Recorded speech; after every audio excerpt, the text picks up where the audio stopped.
ஆனா நானும் சித்தார்த் என்னைக்குமே ஹீரோஸ் மாதிரி நாங்க இருந்ததே இல்லை. நாங்க எப்ப ஃப்ரெண்ட்ஸ் ஆனோம், எங்க மீட் பண்ணோம், ஆயிட்டோம். ஏன்டா டேய், உனக்கு ஒரு ஹிட் கொடுக்கறதுக்காக எங்க வீட்டுக்குள்ளேயே நாங்க ஒரு டைரக்டரை வளர்த்து அவனுக்கு எங்க கதையை கொடுத்து ஸ்கிரீன் பிளே எழுதி உனக்கு பொம்மரில்லுன்னு ஒரு படம் கொடுத்தா.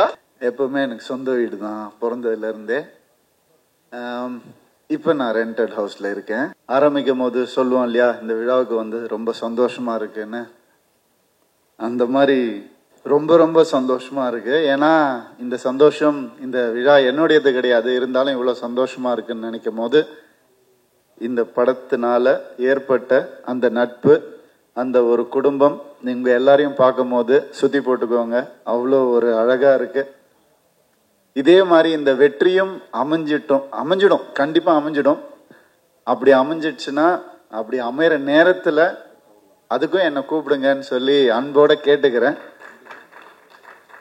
இந்த படம் நான் பார்த்துட்டேன், நைட்டு தான் பார்த்தேன். அந்த ஒரு ஆடட் அட்வான்டேஜ் இருக்கு எனக்கு. இந்த படம் வந்து பார்க்கும்போது நல்லா இருக்கு, நல்லா இல்லை, அதெல்லாம் தாண்டி வந்து ஒரு மிகப்பெரிய ஒரு உணர்வா வந்து இந்த படம் எனக்கு வந்து இருந்துச்சு. இது கம்பேர் பண்ணலான்னு நான் நினைக்கிறேன். இந்த படத்தை பார்த்தது உன்னுடைய ரிவ்யூ கொடுக்குற அளவுக்கான தகுதி எனக்கு இல்லை. இன்னும் சினிமாவில் அதை நான் வளர்த்துக்கல. அது நான் இன்னும் கற்றுக்கிட்டே இருக்கிறதுனால எனக்கு வந்து இந்த ரிவ்யூ கொடுக்கணுன்னா ஒரு அளவுக்கு கற்றுக்கிட்டு தான் கொடுக்கணும். நான் இன்னும் கற்றுக்கிட்டே இருக்கேன்னு தான் நினைக்கிறேன். அதனால ரிவ்யூ கொடுக்க நான் விரும்பலை. இந்த படம் ஒரு மிகப்பெரிய உணர்வை உங்களுக்கு ஏற்படுத்தும், அதுதான் சக்சஸ்ன்னு நினைக்கிறேன். ஸோ கண்டிப்பாக சக்சஸ்ன்றது மட்டும் எனக்கு நல்லாவே தெரியுது. பாலு மகேந்திரா சாருடைய வீடு படம் நமக்கெல்லாம் எவ்வளோ பிடிச்சதோ, இந்த படம் அந்த அளவுக்கு கண்டிப்பாக பிடிக்கும்ன்ற பெரிய நம்பிக்கை எனக்கு இருக்கு. அதை வந்து எல்லாரும் இந்த படம் ரிலீஸ் ஆனதுக்கு அப்புறம் கண்டிப்பாக அதை பற்றி பேசுவாங்க, மென்ஷன் பண்ணுவாங்கன்னு நான் நம்புகிறேன். ஏன்னா அந்த உணர்வு வந்து only because of Shri Ganesh தான் நமக்கு ஏற்பட்டது. All the best. Balu Mahendra சாரை விட மிகப்பெரிய டைரக்டரா வரணும்னு நான் ஆசைப்படுறேன். All the best to you.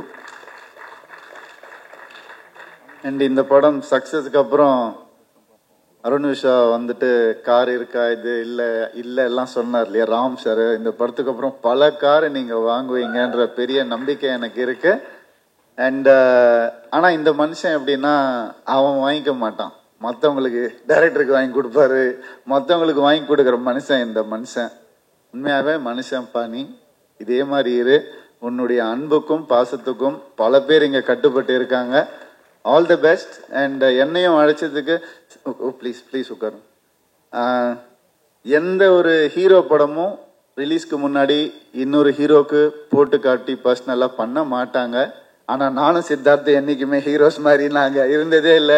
நாங்க எப்ப ஃப்ரெண்ட்ஸ் ஆனோம், எங்க மீட் பண்ணோம், ஆயிட்டோம், அப்படியே வளர்ந்துட்டோம்.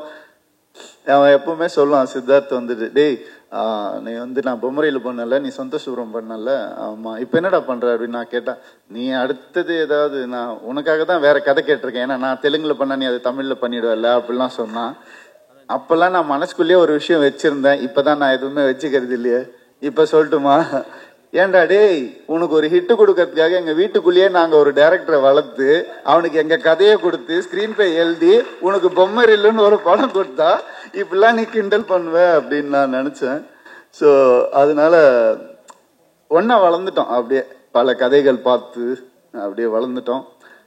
இன்னைக்கும் அவரை பார்க்கும் போது எனக்கு அதே சந்தோஷம், என்னைக்குமே அது இருக்கணும்னு ஆசைப்படுறேன். அவருடைய திறமை வந்து நம்ம எல்லாருக்குமே தெரியும். ஆனா இந்த படம் பார்க்கும் போது நான் கோமாளி பண்ணியிருக்கிறதுனால, ஸ்கூல் கேரக்டர் பண்ணியிருக்கிறதுனால நான் கொஞ்சம் ஏர்லியா பண்ணிட்டேன். ஆனா நீ ரொம்ப லேட்டா பண்ணியிருக்கிற, ரொம்ப கஷ்டம். அது வயசை பத்தி பேசல, பர்ஃபார்மன்ஸ் பத்தி நான் பேசுறேன், வேற எதுவுமே கிடையாது. அந்த ஒரு ஷார்ட் நீங்க நோட்டீஸ் பண்ணுங்க. இது வந்து என்ன ரெஃபரன்ஸா கூட வச்சு அந்த ஷார்ட்டை பாருங்க. அப்புறமா ரிலீஸ்க்கு அப்புறம் அந்த ஒரு செவுத்துலயே சாஞ்சிட்டு பேசுவார். அந்த வயசுல, ஒரு 17 வயசுல அப்படிதான் இருந்தோம் நம்ம எல்லாரும். அதை நோட்டீஸ் பண்ணி அந்த ஒரு கேஷுவலா செவுத்துல சாஞ்சிட்டு, அதே வந்து ஒரு 25 வயசுல பாத்தீங்கன்னா அப்படி பண்ண மாட்டாரு அவரு. ஒரு மனுஷன் வந்துட்டு அவனுடைய ஸ்கூல் டேஸ்ல இருந்து கிட்டத்தட்ட ஒரு 45 வயசு வரைக்கும் ஆமாம்ல கதை சொல்ல 45 வயசு வரைக்கும் எப்படி வந்து அந்த வளர்ச்சி அந்த டிரான்ஸ்ஃபர்மேஷன் ரொம்ப கஷ்டம் அது பண்ணுறது. எப்பவுமே சித்தார்த் பற்றி எனக்கு ஒன்று தோணும், தப்பான படங்கள் பண்ணதில்லை அவர். அது வந்து ரொம்ப கஷ்டம், சினிமாவில் வந்து ரொம்ப கஷ்டம். அண்ட் எப்பவுமே நீ தப்பான படம் பண்ணக்கூடாதுன்னு நான் வேண்டிக்கிறேன். All the best and keep giving great movies. உன்னை நம்பி பல டைரக்டர்ஸ் இருக்காங்க, அவங்களுக்கு நீ ஒரு ஒரு ஒரு எக்ஸாம்பிளாக இருக்க அப்படின்னு நினைக்கும் போது, ஒரு சப்போர்ட்டாக இருக்குன்னு நினைக்கும் போது ரொம்ப சந்தோஷமா இருக்கு. All the best. அண்ட் எனக்கு என் யூனிட்லேயே பேர் ஞாபகம் இருக்காது எனக்கு. சைத்ரா அண்ட் மீதா சாரி மீதா, உங்களுடைய குட் நைட் படம் பார்த்தேன். உண்மையாகவே ஆஃப் ஆகிட்டேன் நான் பார்த்துட்டு. அவ்வளோ அழகாக பெர்ஃபார்ம் பண்ணியிருந்தீங்க. நான் அப்படியே நேரில் கூட ஒரு தடவை மீட் பண்ணி சொல்லணும்னு ரொம்ப நாளாக நினச்சிட்டு இருந்தேன். மணிகண்டனை பார்ப்போம், உங்களை பார்க்கறது இல்லை, அதனால இந்த ஆப்பர்ச்சுனிட்டியில் சொல்லிக்கிறேன். Wonderful performance. பட் இந்த படம் உங்களுக்கு குட் மார்னிங் தான். இப்போத்துலேருந்து உங்களுக்கு நல்ல ஒரு வீடியோலாம் இருக்க போகுது. Extraordinary performance. All the best to you. And மீதா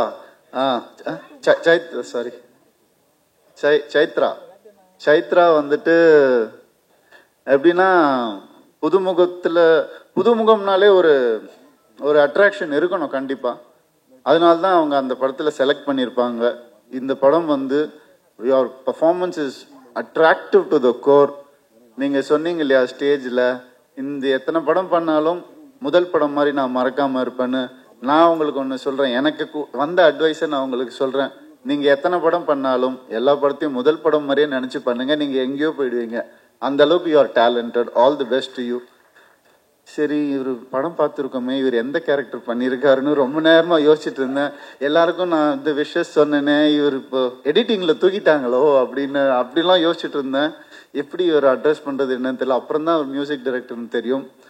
ஒரு டைரக்டருக்கும் ஒரு ஆக்டருக்கும் என்ன வேல்யூ இருக்கோ இந்த படத்துல, அதோடைய டபுள் வேல்யூ வந்து இந்த படத்துல மியூசிக். நான் வந்து 10th மினிட்ல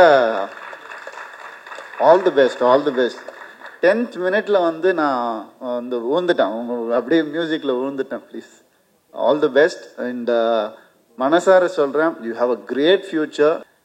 நான் என் லைஃப்ல வந்து ரெண்டட் ஹவுஸ்ல இருந்ததே இல்லை. எப்பவுமே எனக்கு சொந்த வீடு தான் பிறந்ததுல இருந்தே. இப்போ நான் ரெண்டட் ஹவுஸ்ல இருக்கேன். ஸோ நிறைய ரிலேட் பண்ண முடிஞ்சுது. கூடிய சீக்கிரம் எனக்கு இந்த படம் பார்த்து ஒரு பெரிய இன்ஸ்பிரேஷனாக இருந்தது. என் லைஃப்பை ரீலிவ் பண்ண மாதிரி இருந்துச்சு. என் லைஃப்பை லிவ் பண்ண போறேன்னு தோணுச்சு. இனிமேந்து நல்லபடியாக ஒரு படம் அந்த ஒரு இன்ஸ்பிரேஷனை எல்லாருக்கும் கொடுத்தாலே போதும். அந்த இன்ஸ்பிரேஷனை இந்த படம் கொடுத்துருக்கு. ஐயா, உங்க பையனை செம்மையா வளர்த்துருக்கிறீங்க, வேற லெவல். அருண் வந்து எப்பவுமே ஒரு நண்பனா எங்க கூட இருக்கணும்னு நான் ஆசைப்படுறேன். நான் உங்க கூட பெருசா பேசினது இல்லை. I'm glad that you are there next to him in his every step. I heard a lot about you. உட்கார்ந்துருக்கும் போது இதே மாதிரி நீங்க சிவசக்தி மாதிரியே இருக்கணும்னு ஆசைப்படுறேன் என்னைக்குமே லைஃப்ல. All the best. யாரையாவது மறந்துருந்தா மன்னிச்சுக்கோங்க. தேவியானி மேம், சாரி, மறக்கவே முடியாது. இல்லை, இப்போ ரீசெண்டாக போயிருந்தேன் மேம் ஒரு ஃபங்க்ஷனுக்கு, ஒரு ரெஸ்டாரண்ட்டுக்கு, ஒரு சின்ன விஷயமா. அப்போ நான் அண்ணான்னு கூப்பிட்டா அவர் திரும்பி, சார் என் பேர் ராமண்ணா அப்படின்னு சொல்லும் போது டக்குன்னு உங்க ஞாபகம் வந்துச்சு. அந்த டயலாக் அவ்வளோ ஃபேமஸ். அண்ட் ஜீனி உங்க கூட நடிக்கணும்னு நான் சொல்றேன் மேம். அது இன்னொரு ஃபங்க்ஷன்ல அதை பத்தி நல்லா பேசுவோம் மேம். நான் சொல்றேன் மேம், நல்லபடியா வேலைகள் போயிட்டு இருக்கு, சிஜி ஒர்க் எல்லாம் போயிட்டு இருக்கு. அண்ட் சரத்குமார் சார் அஃப்கோர்ஸ் ஒரு அம்ப்ரெல்லா மாதிரி இந்த படத்துக்கு அவர் ஒரு எல்லாரையும் அப்படியே அரவணைச்சிட்டு, நனைய விடாம, வெயில் பட விடாம, வாங்க வாங்க நம்ம பார்த்துக்கலாம் அப்படின்னு சொல்லி, அந்த டயலாகும் அதே டயலாக் தான், நான் பார்த்துக்கிறேன், நான் இருக்கேன் அப்படின்னு சொல்ற அந்த படத்துல அந்த wonderful dialogue. So it's a feel awesome film, not a feel good film. இது எக்ஸ்ட்ராடினரியான ஒரு படமா இது வரணும். Just for your good heart and for the people who believe in good scripts, the audience who are eager to watch good scripts. இந்த படம் கண்டிப்பா அவங்க எல்லாருக்கான ஒரு படமா இருக்கும். என்ன இந்த விழாவுக்கு கூப்பிட்டதுக்கு ரொம்ப ரொம்ப நன்றி. Thank you so much.